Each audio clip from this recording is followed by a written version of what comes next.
જ્યારે હું ઉપરના શ્લોકને લેફ્ટ ટુ રાઈટ વાંચું છું ત્યારે હું પ્રભુ શ્રી રામની સ્તુતિ કરું છું, અને આ જ શ્લોકને જ્યારે હું રાઈટ ટુ લેફ્ટ વાંચું છું ત્યારે હું પ્રભુ શ્રી કૃષ્ણની સ્તુતિ કરું છું.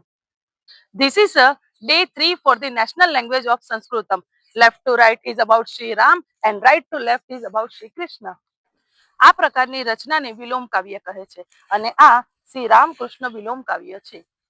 તંબુ સુતા મુક્તિ મુદાર હાસ વંદે તોયો ભવ્ય ભવમ દયાશ્રી શ્રી યાદવ ભવભયોંત દેવ સંહારદા મુક્તિ મુતા સુભૂત.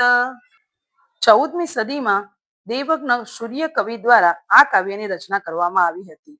આમાં કુલ 36 પંક્તિઓ છે, અને એ અદ્ભુત વાત છે કે તેની પ્રથમ પંક્તિ એ શ્રી રામની વંદના કરે છે. હવે આપણે આ જ પંક્તિને જો ઉલટ કરીએ તો જે દ્વિતીય પંક્તિ રચાઈ છે તે શ્રી કૃષ્ણની આરાધના કરે છે. આ જ રીતે સમગ્ર કાવ્યની રચના થયેલ છે.